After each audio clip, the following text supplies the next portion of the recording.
were hospitalized in Dikelia, a British sovereign base area on Cyprus. It's part of British overseas territory that falls outside of Cypriot jurisdiction. You got moved from Cuba's Little America right into Cyprus's Little Britain. Why Dikelia? The UK and the US remain close allies. The last place Cypher would think to look for you is inside their own system. That's what kept you safe in British military hospital for 9 years. The safest place from a whale is inside its own belly. You were a regular Geppetto. Well, it wasn't Pinocchio who led me out to safety. So who was that guy? Cypher went so far as to attack British territory, burning their own ally. That's how badly they wanted you dead. He said I was in a British military hospital. But the doctor had a Greek accent. They hire locally. Easier to trust them. Dikelia is also home to Greek Cypriots, after all. What about the Turks? They haven't returned to the south. Not yet. The Cyprus dispute is still a long way from resolved. The country is just as split as it was in '74. Turkish Cypriots in the north, Greek Cypriots in the south.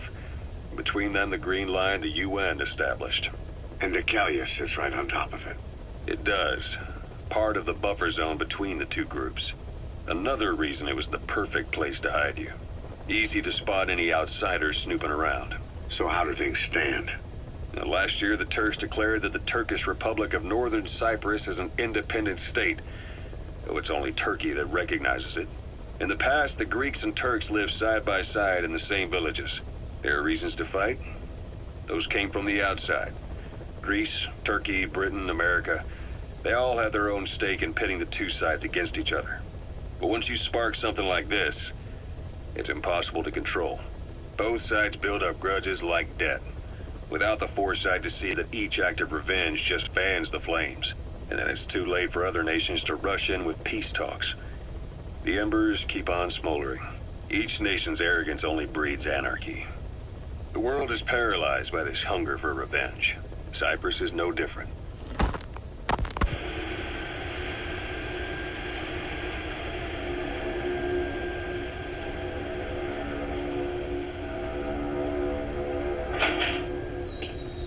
You're up.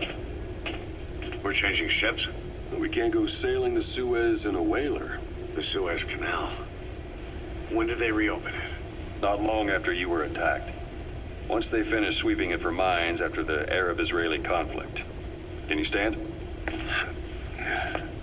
We've got to transfer to a container ship for passage through the Suez. Our destination is Pakistan, Afghanistan's neighbor to the south. There, we disembark and head via Peshawar to the Zero Line, the border. We'll travel to the Khyber Pass by road. And then? We continue on horseback. Afghanistan's main roads are under Soviet control. We'll need to go around them. It'll be all narrow, winding paths through the mountains. We'll do better on horseback. It's a local guerrilla tactic. They use the higher ridges to avoid air recons. Then they charge down the mountains for ambushes. The Soviets still haven't devised a counter-strategy. Our time frame is only half as much as we really need. It's gonna be a tough march. Better horses than boats. Well, it'll make for good physiotherapy. Take the time to get used to that new arm. While the Soviets have indicated they are not participating in the Los Angeles Olympics, primarily because the United States has made no attempt to guarantee the safety of the Soviet Union's athletes, the United States is increasingly demonstrating the belief that the issue has nothing to do with its preparations, and in fact this is retaliation for the Western nations' boycott of the previous Moscow Olympics. That concludes today's news. That's quite some news. The Soviet Union not attending the LA Olympics? Yeah. Andropov's death has changed some things. They're calling it revenge for the Western boycott of the Moscow Olympics. Countries boycotted the Moscow Olympics? Yes. In protest of the Soviet Union's invasion of Afghanistan. Over 50 countries were absent. It's too bad I didn't get to see Yamashita's judo. When the 40th Army crossed the Amu River 4 years ago, détente went right out the window. The U.S. Congress chose not to ratify SALT II. And Reagan's hardline politics won in the presidency in a landslide. According to him, the Soviet Union's an evil empire.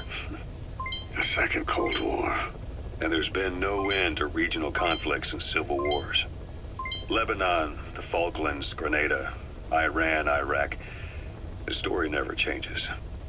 Egypt and Israel did sign a peace treaty. But then the driving force on the Egyptian side, President Sadat, was assassinated afterward. Apparently, his actions were considered a betrayal of his fellow Arabs. Islamic extremists? Yes, fundamentalist extremists have been responsible for some bold acts of terrorism in recent years. We've had extremist students in Iran take U.S. embassy workers hostage, and suicide bombings in Lebanon. Over 300 foreign soldiers stationed there have been killed. But countries have yet to develop an effective means of dealing with terrorism. Afraid of losing their own men, they've pulled their forces out, handing private forces a golden opportunity. Private forces? Small armies with no national affiliation, working for the highest bidder. That's right, they got the idea from you. After Mother Base went down, they began spreading to meet the soaring demand. Miller's organization is just one of many PFs now. The entire world is after you. But at the same time, it needs you too. Miller told me about what happened in the Caribbean 9 years ago. You do remember Miller. You'd formed a private army with him. An army with no allegiance to a nation. I remember, but... I see. You're not sure what's fact and what's a fantasy caused by the coma. It's still all a mess, huh? All I can do is tell you the facts as they were told to me. I've gone easy on you up until now, but this is where the hard stuff begins. 1974, the year before you entered your coma. You were in Colombia, operating with a small unit of men, basically mercenaries. Miller was among them. Miller was trying to find a way to turn his and your talents into a line of work. He was looking to start a business where you would fight on behalf of others around the world, those who needed military force. But the reality was, at that time, you didn't have enough gear to equip your own men. Then Miller came across this client. It was a huge job he was offering, but you had a shot at pulling it off. You accepted it and headed into Costa Rica.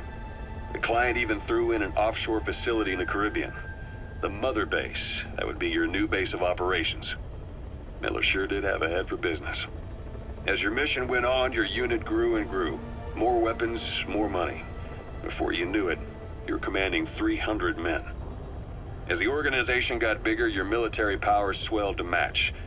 It got so the international community couldn't afford to ignore you. You were just too damn successful for your own good. You, your men, had worn out your welcome. Everyone was out for you. East, West, First World, Third.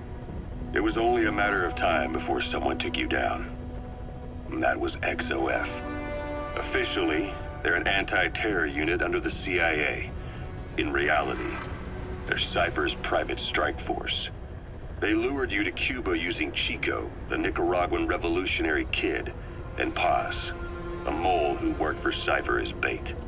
While you were gone, XOF, posing as a nuclear inspection team, stormed Mother Base. At the same time, C4 they placed on the strut legs went off. The whole thing went down in minutes. XOF.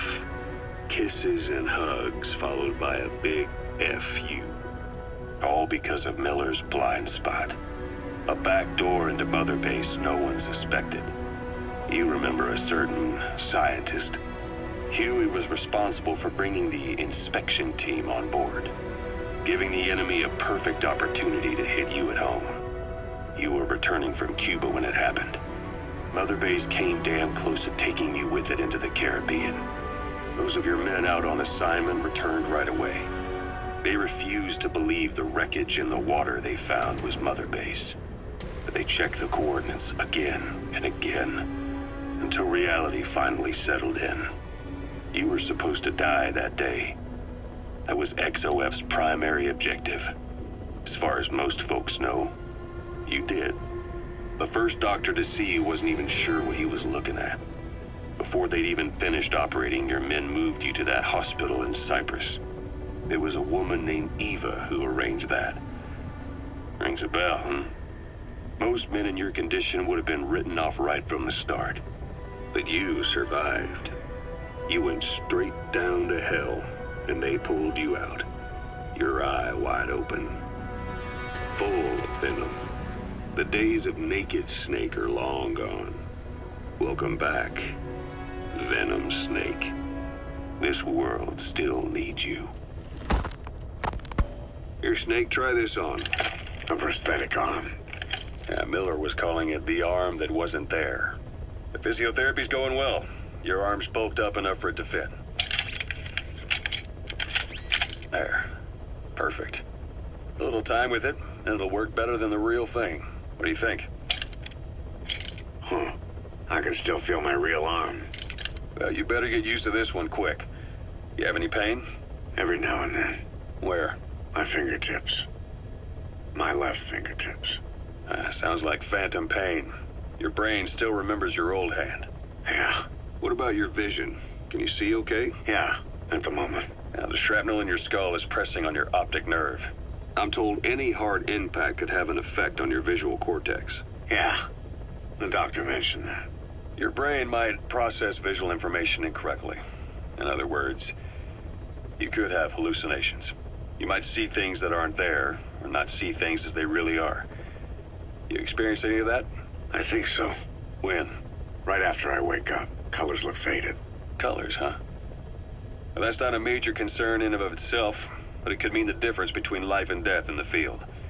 You'll need to watch out for that. I will. All right. You should continue your physio. We'll be arriving soon. It's the last chance you'll get.